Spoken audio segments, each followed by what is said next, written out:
समस्त सृष्टि के हर जन जन के अंग अंग में उमंग थी। हर पल पल में धड़कने वाली मृदा भी कण कण से हो चुकी थी भगवा रंग की। समस्त संसार के समक्ष मर्यादा का पाठ मर्यादा पुरुषोत्तम प्रभु राम ला रहे। जगत के कष्ट हरने हेतु धरा पर स्वयं जगत पिता श्री भगवान आ रहे। काल कोठरी में जन्मा प्रकृति का कुछ भिन्न ही अंदाज था। त्या दिवसी तारे चमकत होते धर्म प्रकाश का आगाज था। हे सर्वोच्चांच माध्य आए कोई न जा उनसे पार सका। हिम से शीतल है वो इस धरा पर उनसा अंगार कहाँ। जिससे आदर सत्कार मिले वो सज्जनों का प्रणाम है कान्हा। परशु के वार से धरती गगन पाताल तक कांपे वो जमदग्ने परशुराम है कान्हा। कष्ट से सूखे हृदयों में अब हर्ष के चिन्ह मिलने लगे।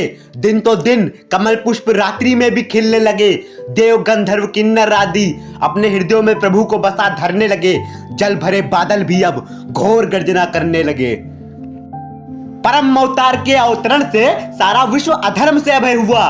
भगवान का अवतरण नहीं मानो 16 कलाओं संग पूर्व में चंद्रमा का उदय हुआ। कमल नयन चतुर्भुज और घुंघराले बाल करों में शंख चक्र कमल और तीर गदा विशाल। नेत्रों में दिनकर अमृत है कणकण मुट्ठी में तीनों काल। वही है ब्रह्मा वही है विष्णु और वही महाकाल। मोहन के मनमोहन रूप को देख रहे धरती पाताल नभ गगन अंबर।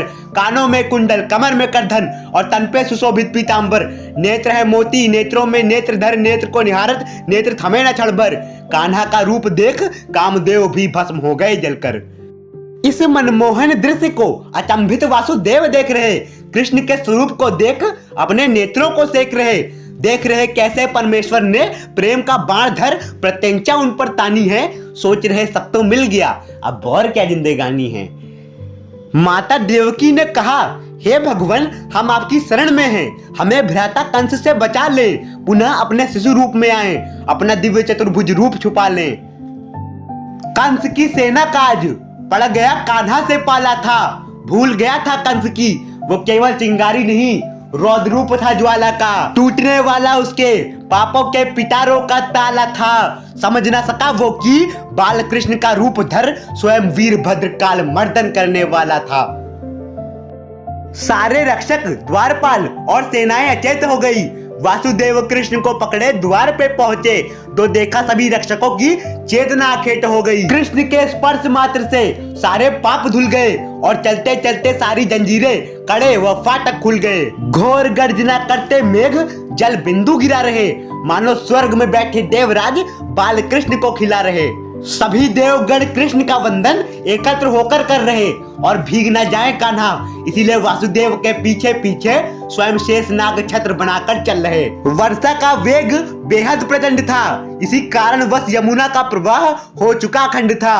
अचंड प्रचंड धार भी कान्हा के स्पर्श मात्र से कट गई और अपने प्रभु का आगमन देख यमुना मैया 2 हिस्सों में बट गई। कृष्ण के सम्मान में माता ने रोक लिया अपना प्रवाह था जैसे सागर ने प्रभु श्री राम के लिए खुद में बना दिया राह था। फिर वासुदेव बाल गोपाल को ले गोकुल में पधारे और बाल कृष्ण को यशोदा मैया की सैया पे ऐसे सुलाया मानो स्वयं नारायण वैकुंठ में विराजे। कन्हैया का तेज पूरे गांव में छा रहा। गोपाल के तेज से गोकुल का हर गलियारा जगमगा रहा। गोकुल का हर बालक कृष्ण कृष्ण कहने लगा। दान दक्षिणा का प्रवाह नंद बाबा के हाथों बहने लगा।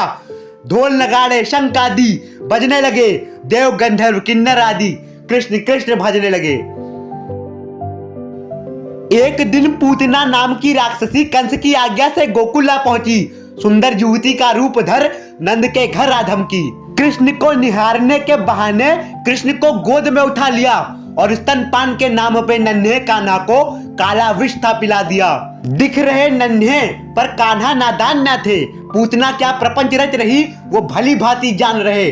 बाल कृष्ण ने पूतना का अहंकार सींच लिया। कान्हा ने उसके तन से उसके प्राणों को खींच लिया। पीड़ा से भरी पूतना वज्र गर्जन करने लगी। त्राही त्राही की बेहद विकराल चीखें भरने लगी। अपने ही विष की अग्नि में वो बेहद निर्ममता से जलने लगी। पूतना की विकराल देह पर काल की किरणें पड़ने लगी। स्तनपान कराया इसीलिए वैकुंठ में उन्हें भगवान ने माता के तख्त का भार दिया। दया निधान कान्हा ने मां पूतना का उनके पापों से उद्धार किया।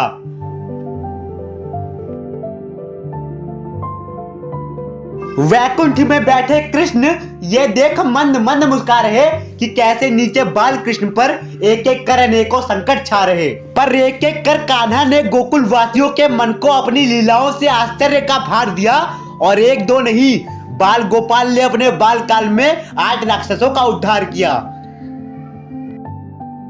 आ गई वो घड़ी जिसका हर जन को इंतजार था।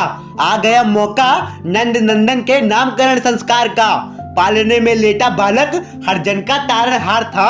नंद का नंदन पूरे जग का आधार था। नामकरण करने गंगाचार्य जी आए, उन्होंने अपने विचार सबको कह सुनाए। तुम्हारा ये पुत्र पूरे विश्व का अधिष्ठाता है, विधि का विधान रचने वाला विधाता है। ये नन्हा बालक कालों का काल है, गौ का पालन करने वाला गोपाल है, मर्यादा को धरने वाला गुणों में ये राम है। गोविंद गिरिधारी और गोपेश्वर कृष्ण इसका नाम है। गोविंद गिरिधारी और गोपेश्वर कृष्ण इसका नाम है।